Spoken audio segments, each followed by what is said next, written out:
Bienvenue sur notre chaîne. Chers amis, nous sommes ravis de vous voir. Saviez-vous que 95% des gens nous regardent sans s'abonner? Notre objectif est de rassembler nos premiers 1000 abonnés et votre soutien est d'une grande importance. Aimez cette vidéo pour aider à la promouvoir auprès d'autres spectateurs. Vos actions les aideront à apprendre des erreurs des autres et à éviter de telles situations dans leur vie. S'il vous plaît, soutenez notre chaîne, car nous faisons des efforts pour vous. Bonne vision. Messieurs, voici une histoire de tromperie et d'infidélité. Tous ceux qui trichent devraient se souvenir que leur malhonnêteté finira par être révélée et qu'ils feront face à des conséquences. Je me suis marié à l'âge de 23 ans et elle avait 21 ans. Nous nous sommes rencontrés à l'université pendant ma 3e année, et notre connexion a rapidement grandi. Il était clair dès le départ que nous étions faits pour être ensemble, alors nous avons décidé de nous marier après sa graduation. J'ai trouvé un emploi près de ma ville natale où j'ai grandi. Mes parents dirigeaient une ferme là-bas, employant 8 travailleurs à plein temps et 45 saisonniers. Mon frère et moi étions impliqués dans les opérations de la ferme en grandissant, appelons mon frère Bill à titre de référence. Bill, qui avait 3 ans de moins que moi, a choisi de ne pas poursuivre d'études supérieures et a travaillé comme ouvrier sur la ferme pendant des années. Malgré les tentatives de notre père de lui donner des rôles de gestion, il préférait être ouvrier agricole, faisant son travail diligemment et touchant son salaire. C'est ce à quoi il a consacré sa vie jusqu'à ce qu'il tragiquement décède d'un cancer plus tôt cette année. La ferme couvre près de 700 acres et comprend 3 maisons. Mes parents vivent dans la maison principale, éloignée de la route principale, qui sert également de bureau pour la ferme. Mon frère vivait dans une charmante maison de fer à cheval à l'intersection de l'allée et de la route principale. Pendant ce temps, ma femme, mes enfants et moi vivons dans une ferme à environ 3/4 de mile de mes parents et de mon frère. Pour agrandir la ferme et protéger la maison de la ferme, mes parents ont acquis la propriété voisine par l'intermédiaire de la corporation de la ferme familiale. Par conséquent, les 3 maisons appartiennent maintenant à la corporation et mon frère et moi y vivons sans loyer, ce qui était assez avantageux. Bien que mes parents occupent des postes d'officiers dans l'entreprise, ils l'ont structuré de manière à ce que mon frère et moi héritions de la ferme lorsqu'ils partiraient. Selon l'arrangement, Bill a droit à 45% tandis que je reçois 55% de l'héritage en raison de mon rôle actif dans la gestion de la ferme parallèlement à mon travail régulier. On m'a accordé un intérêt de contrôle, même si je n'ai pas reçu de salaire supplémentaire pour ce travail. Ma famille et moi avons profité de l'avantage de vivre sur la propriété sans payer de loyer, avec la compréhension que je deviendrai éventuellement le propriétaire majoritaire. Cet arrangement a créé une merveilleuse atmosphère familiale et nous avons tous chéri notre temps de vie là-bas. En ce qui concerne mes enfants, ma fille est née à 21 ans, suivie d'un garçon de 20 ans. Nous avons aussi un garçon de 17 ans et notre plus jeune est une fille de 15 ans. La vie était vraiment merveilleuse pour nous tous. Mon mariage avec Connie était rempli de bonheur et d'amour, nos enfants étaient remarquables, mon travail prospérait et la ferme familiale florissait. Avec cet arrière-plan en tête, vous pouvez vraiment saisir l'image d'ensemble. Maintenant, laissez-moi entrer dans le sujet qui m'a poussé à partager ce post. Il y a 3 ans, mon frère a reçu la nouvelle dévastatrice qu'il avait un cancer. Malheureusement, il avait toujours eu du mal à donner la priorité à son bien-être et ne cherchait des soins médicaux que lorsque ses symptômes devenaient insupportables. Regrettablement, au moment où son cancer a été détecté, il s'était déjà propagé à diverses parties de son corps, lui infligeant un parcours difficile. Il a subi des chimiothérapies et des traitements de radiothérapie épuisants qui ont considérablement impacté sa santé globale. Malgré les conséquences que cela a eues sur lui, il a bravement continué avec ses engagements professionnels. Plus tôt cette année, nous avons éprouvé la perte profonde de Bill et c'était une période incroyablement émotive pour notre famille entière, particulièrement pour moi. Bill me tenait en haute estime en tant que modèle et j'étais là pour l'aider à travers les défis qu'il avait rencontrés dans la vie. Un obstacle majeur qu'il a affronté avec mon soutien était sa bataille contre l'alcoolisme qu'il a réussi à surmonter 4 ans avant son décès. De plus, il luttait avec des problèmes fiscaux importants qui nécessitaient attention et résolution. J'ai joué un rôle crucial pour l'aider à naviguer ces défis car il avait souvent du mal même avec les tâches les plus simples que la vie lui présentait. En conséquence, notre lien est devenu exceptionnellement fort et nous sommes devenus très proches. Ma femme et mes enfants avaient également une profonde affection pour lui, même s'ils l'appelaient affectueusement l'oncle Bill Fou. Il est important de noter que Bill n'était pas inintelligent ou paresseux, mais il manquait de motivation et d'ambition pour améliorer sa vie et ses circonstances. Au fil des ans, Bill a eu plusieurs relations avec différentes petites amies, mais aucune d'elles n'a duré. Beaucoup de ces connexions se sont formées avec des femmes qu'il a rencontrées dans des bars, résultant souvent en des romances de courte durée. Cependant, il y a eu une instance où il est sorti avec une femme vraiment bienveillante et j'avais de véritables espoirs pour leur avenir ensemble. Malheureusement, ses habitudes de consommation d'alcool l'ont finalement conduit à la quitter. Mes parents ont accepté Bill de tout cœur, l'aimant inconditionnellement tout comme il m'aimait. Selon son testament, Bill m'a nommé exécuteur de sa succession, me confiant la responsabilité de gérer la distribution de ses biens. Sa succession comprenait divers biens comme une police d'assurance vie, un compte courant modeste et des objets personnels tels que sa moto et son camion. Après ses funérailles, environ 2 semaines plus tard, je me suis retrouvé chez lui, traitant des affaires financières et passant en revue la paperasse exhaustive qu'il avait sur sa table de cuisine.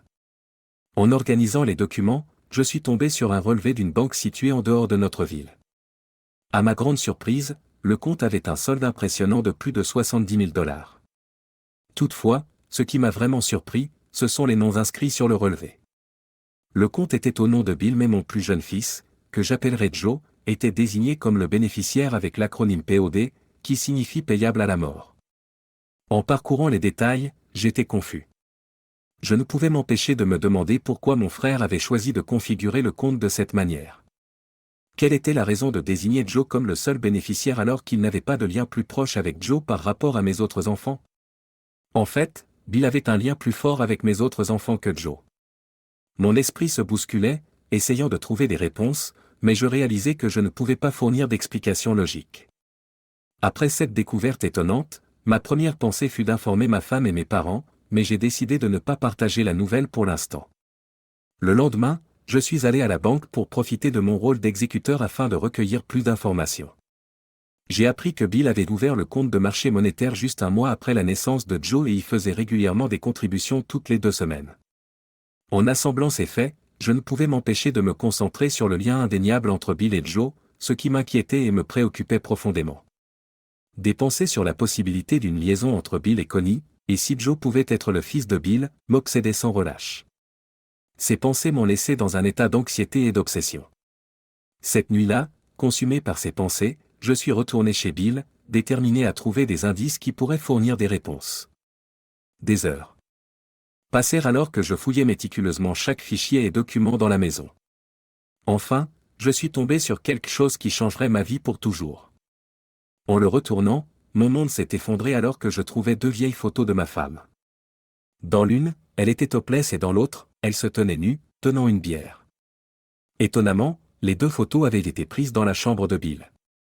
Submergé par un mélange de dévastation, de colère et de confusion, je restai chez Bill encore quelques heures cette nuit-là, alternant entre le désespoir en larmes et la colère bouillonnante.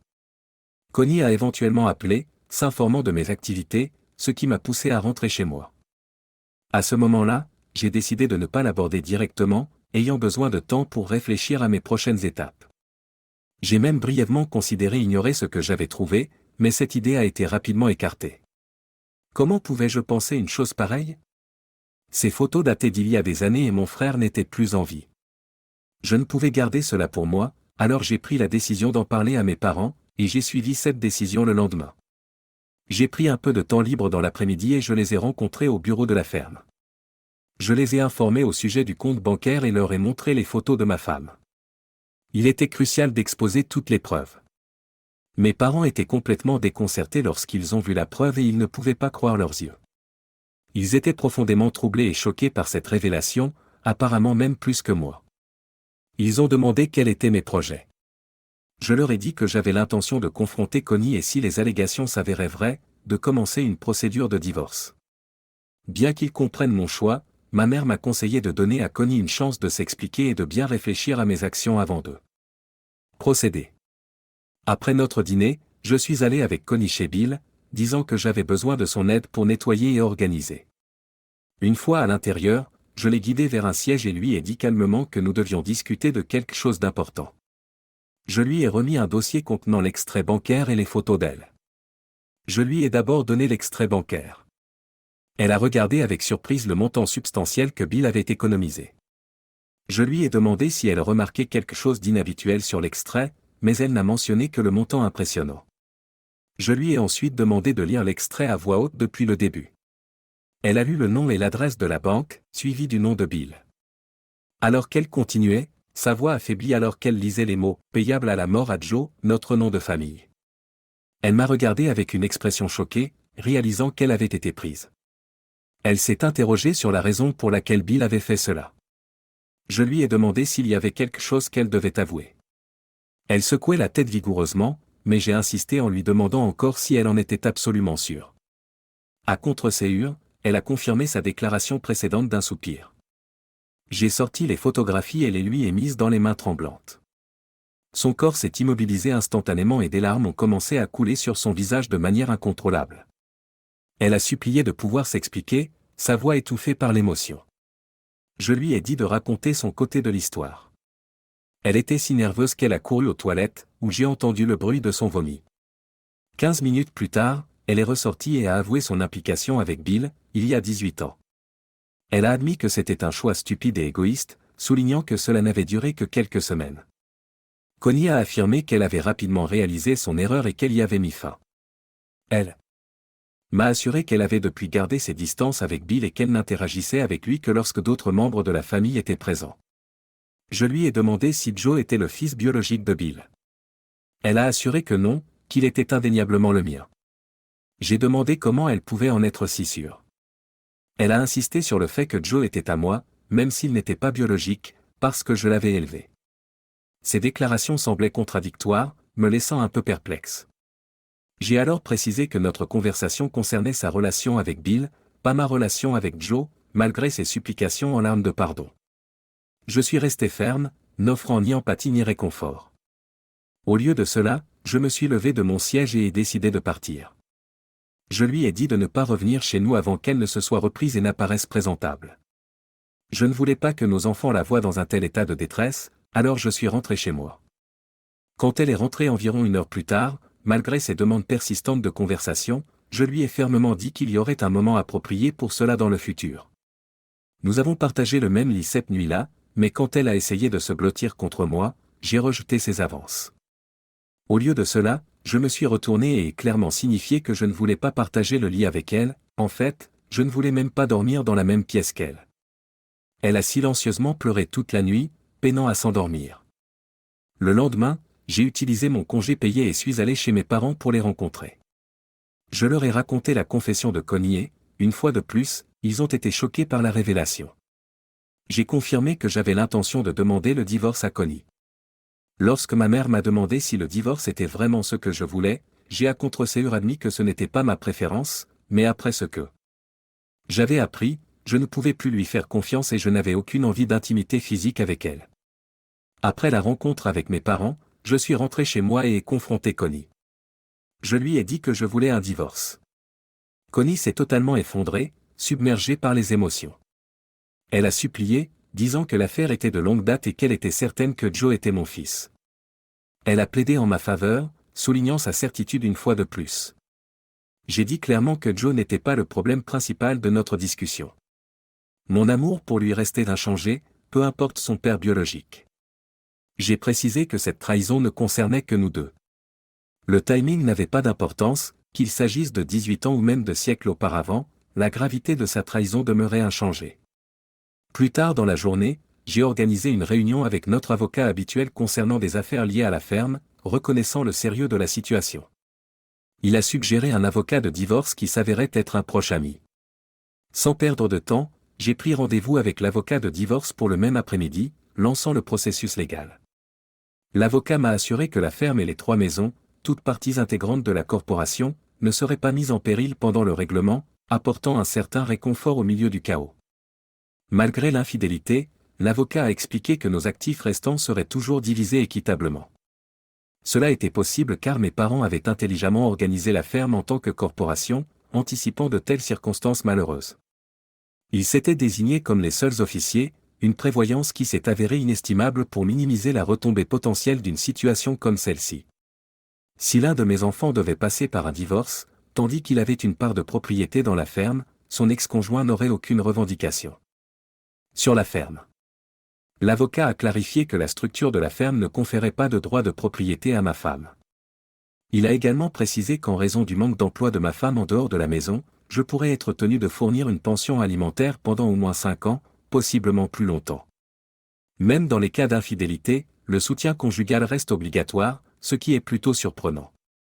Les lois semblent favoriser lourdement les femmes, comme il l'a souligné. Bien que nous puissions envisager de contester cela devant le tribunal, son évaluation était basée sur son expérience passée avec des clients dans des situations similaires. Selon lui, c'était l'issue attendue. J'avais anticipé et préparé cela. L'argent n'était pas ma préoccupation principale, je voulais simplement mettre fin au mariage. Après être rentré chez moi, j'ai annoncé la nouvelle à Connie, et elle a complètement perdu le contrôle. Elle a pleuré et supplié pour une seconde chance, mais je refusais de manière répétée. Ensuite, je lui ai fait savoir que je parlerais aux enfants pendant le week-end. J'ai mentionné que je parlerais d'abord à Joe en tête-à-tête, puis rassemblerais tous les enfants, y compris Joe, pour les informer. Connie a demandé si elle pouvait assister à ces discussions et j'ai fermement refusé, mais je lui ai dit qu'elle pourrait les rencontrer ensuite si elle le souhaitait. Samedi matin, je suis allé voir Joe et lui ai dit qu'il y avait quelque chose d'important dont nous devions parler. Nous avons marché vers le ruisseau de notre ferme où il y avait un pavillon et des bancs de pique-nique. Dans ce cadre paisible, j'ai partagé la nouvelle avec lui. Comme prévu, il était dévasté et inquiet. Dans sa détresse, il m'a demandé si je continuerais à l'aimer s'il n'était pas mon fils biologique. Je l'ai réconforté, lui faisant savoir que mon amour pour lui resterait fort, peu importe ses liens biologiques. Je lui ai dit fermement de ne pas trop s'en faire, soulignant que cela ne changerait pas ma relation avec lui ou avec ses frères et sœurs. Je lui ai précisé que ce problème concernait sa mère et moi, et qu'il n'était en rien responsable de cette situation. Je lui ai expliqué que je divorcerais de sa mère, en soulignant que c'était uniquement à cause de son aventure avec l'oncle Bill et que cela n'avait rien à voir avec lui ou ses actions. Nous avons passé quelques heures assis et discutant. Je lui ai dit que la prochaine étape serait de rassembler ses frères et sœurs et de parler avec eux. Sentant son besoin de temps pour se préparer, il a demandé de pouvoir prendre son temps, ce que j'ai accepté sans hésiter.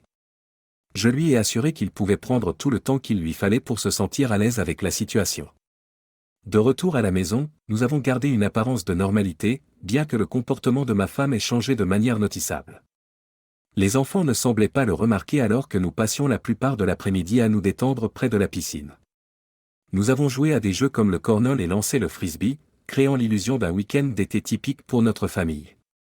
Cependant, sous la surface, un sombre secret planait au-dessus de nous, attendant d'être révélé. Après le dîner, Joe s'est approché de moi et a exprimé sa volonté de parler à ses frères et sœurs. Malheureusement, ils avaient tous des projets avec leurs amis ce soir-là, nous avons donc décidé de reporter la discussion au lendemain matin. Le jour suivant, nous nous sommes tous réveillés tôt, avons pris un petit déjeuner ensemble et assisté au service religieux en famille unie, comme cela faisait partie de notre routine habituelle. À notre retour de l'église, j'ai réuni les enfants et leur ai fait savoir que j'avais besoin de leur parler en privé sur le patio arrière. Ma fille a demandé si maman serait là, et j'ai répondu qu'elle ne serait pas là, mais qu'elle les rencontrerait plus tard. Cela a immédiatement rendu les enfants inquiets. Avec un cœur lourd, j'ai partagé la nouvelle avec eux, et il était difficile de témoigner de leur réaction. Comme prévu, ils semblaient d'abord incrédules, puis devenaient en colère, avant que la tristesse ne s'installe. J'ai ensuite expliqué mon intention de divorcer de leur mère, et des larmes ont commencé à perler dans leurs yeux. Nous avons eu une longue conversation, approfondissant la situation, et ils ont progressivement commencé à comprendre et accepter ma décision. Ma fille, accablée par les émotions, a exprimé son fort mépris pour sa mère et son désir de couper les ponts avec elle.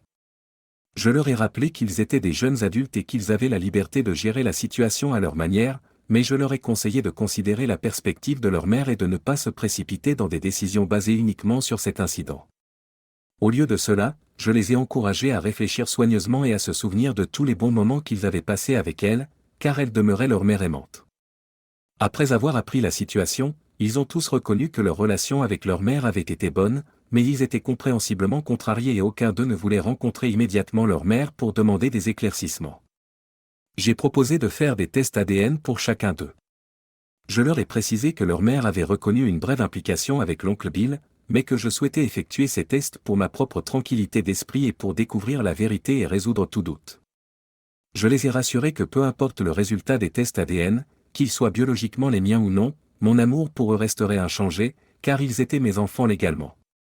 Plus tard dans la soirée, leur mère les a rejoints dans la salle à manger pour une conversation très émotive. Bien que je ne sois pas dans la pièce, j'ai entendu des bribes de leur discussion.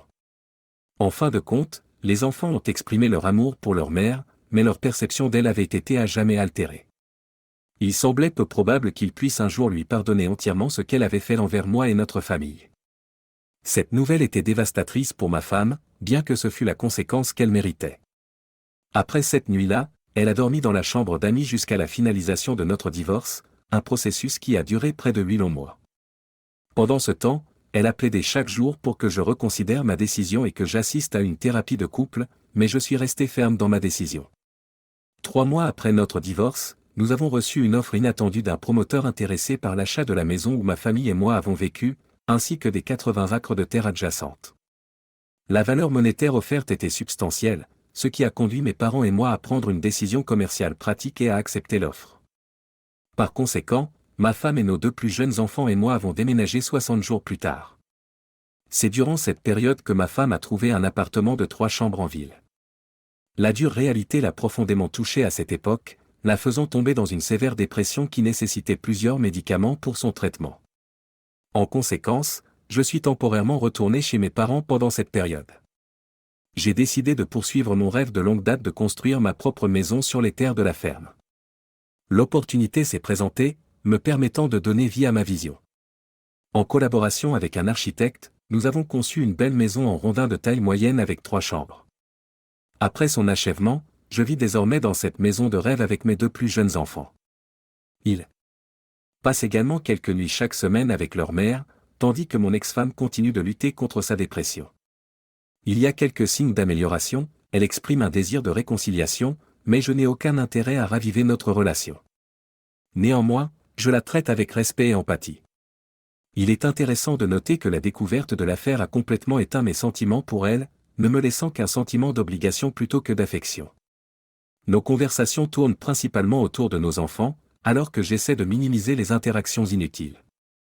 Malgré la trahison, elle n'a personne d'autre ici à part notre famille, donc la couper complètement n'est pas option. Je ressens toujours une certaine responsabilité à son égard. Heureusement, les résultats des tests ADN ont confirmé que tous mes enfants sont biologiquement les miens. Le soulagement est immense, compte tenu des turbulences et des nuits sans sommeil que cela a causé.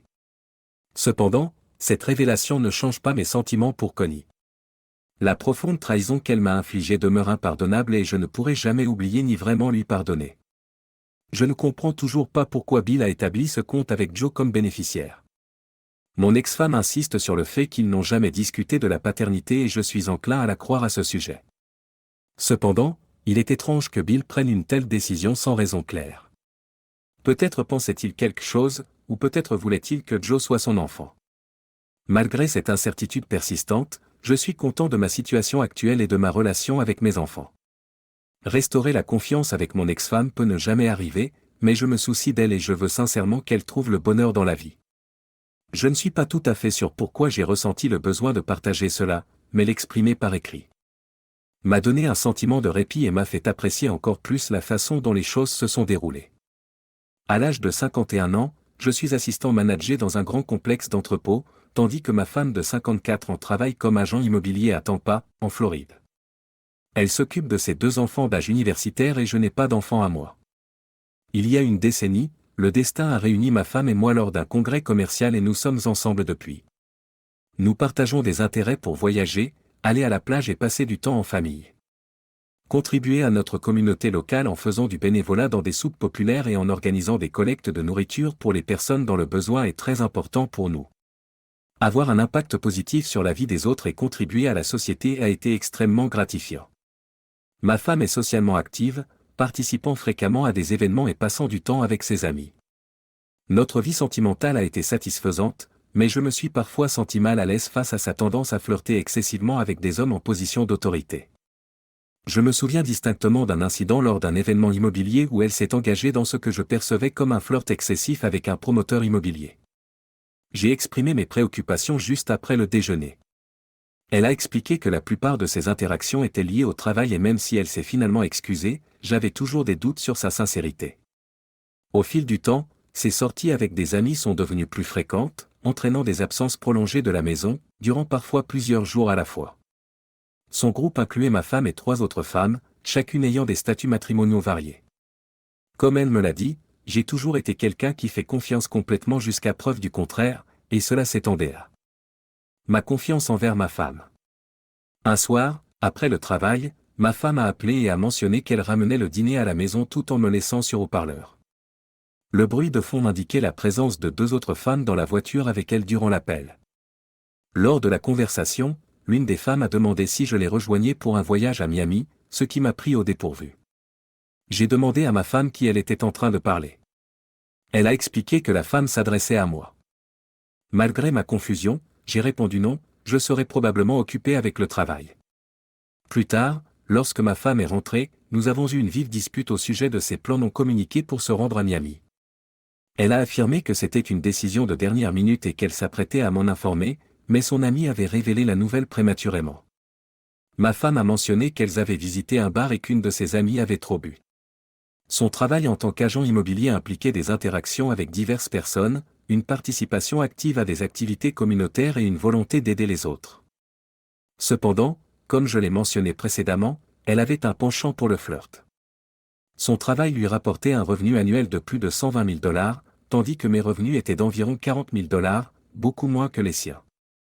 Il est important de mentionner qu'il lui avait fallu plusieurs années pour atteindre son niveau de revenu actuel, ayant également investi massivement dans sa préparation pour son voyage à Miami, dépensant une somme considérable en vêtements, malgré un garde-robe déjà extensif. Peu de jours après, elle est partie pour Miami, qui n'était qu'à 4h30 de route de Tampa, prévoyant d'y passer 4 jours. Cependant, le 2e jour de son absence, lorsque je rentrais du travail vers 19h, quelque chose d'inattendu s'est produit. Il y a eu un distinct coup à la porte et un homme en costume formel s'est présenté, tenant une grande enveloppe manilla. Il m'a appelé par mon nom, m'a remis l'enveloppe et a dit « Ceci est pour vous », puis est parti. En ouvrant l'enveloppe, j'ai trouvé une note contenant un numéro de contact et les mots « Contactez-moi si vous souhaitez discuter des photos ». En regardant la première photo, elle montrait ma femme assise sur les genoux d'un homme, engagé dans un baiser passionné, ses mains sur son dos.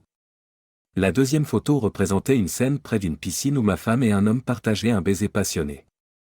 À ce moment-là, j'ai décidé d'appeler le numéro fourni sur la note. Au cours de notre conversation, j'ai appris que l'homme était un détective privé engagé par un autre mari, soupçonnant l'infidélité de sa femme. Son travail consistait à recueillir des informations sur le cercle social de l'épouse du client. En examinant de plus près les photos, j'ai découvert 3 autres photos montrant clairement des moments intimes entre ma femme et le même homme. À cet instant, un mélange de colère, de frustration et de douleur m'a submergé, provoquant des larmes qui perlaient. J'ai appelé mon père et lui ai raconté les événements récents. Il m'a conseillé de garder mon calme et m'a fortement recommandé de ne rien révéler à ma femme. Je lui ai assuré que je resterais calme et ne laisserais rien transparaître. Avec un jour encore avant le retour de ma femme, j'ai consulté un avocat en ligne. Au cours de notre discussion, j'ai ouvertement partagé la situation et expliqué que j'avais des preuves de l'infidélité de ma femme. Malheureusement, il m'a dit que cela n'avait pas d'importance en Floride, car c'est un État à faute nulle. L'avocat m'a ensuite demandé depuis combien de temps nous étions mariés, ce à quoi j'ai répondu plus d'1 décennie. Mon plan était d'engager un avocat le lendemain. En essayant de maintenir un semblant de normalité à la maison, toutefois, lorsque ma femme est rentrée de son voyage, elle a involontairement perturbé mon plan bien réfléchi, car elle avait 2 jours de congé, ce qui m'a contraint à retarder mes préparatifs. Au 3e jour, elle est rentrée au travail et j'ai quitté la maison après elle. J'ai contacté mon père et Kenny pour obtenir une aide financière pour couvrir mes frais d'avocat, et ils ont accepté d'aider.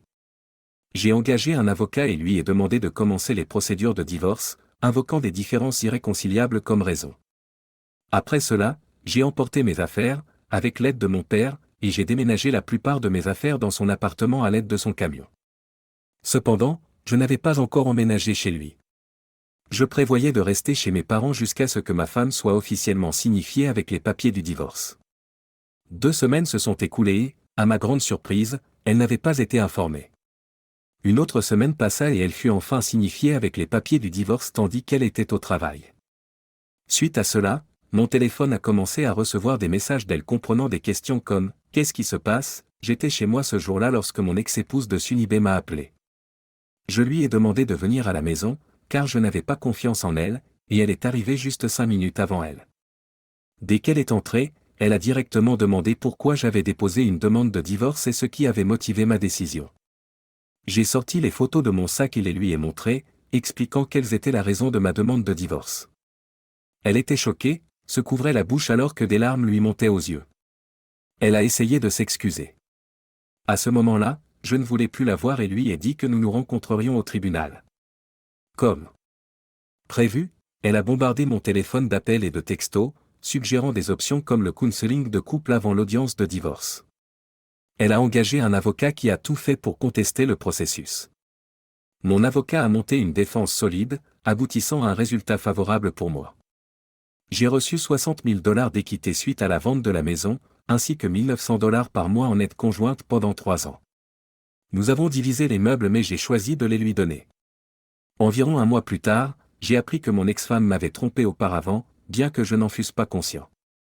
Une de ses amies proches avait envisagé de me le dire, mais elle a estimé qu'il n'était pas de son ressort de le faire. Plus tard, elle a exprimé des regrets de ne pas l'avoir dit et s'est excusée. J'ai répondu que si j'avais su pour la faire, je ne me serais peut-être pas marié avec elle pendant une décennie. 8 mois se sont écoulés depuis notre divorce, et pendant ce temps, mon ex-femme m'a envoyé des messages presque toutes les semaines pour s'enquérir de mon bien-être.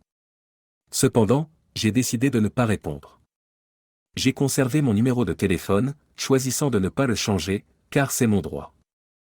Même lorsqu'elle a mentionné que ses enfants étaient curieux à mon égard dans l'un de ses messages, cela ne m'a pas poussé à répondre. La douleur de cette situation persiste, mais j'ai la chance d'avoir des amis qui évitent de discuter de cette période tumultueuse. Je suis en train de guérir et j'ai récemment commencé des séances de thérapie. Malgré le chagrin, j'ai confiance que je vais m'en sortir.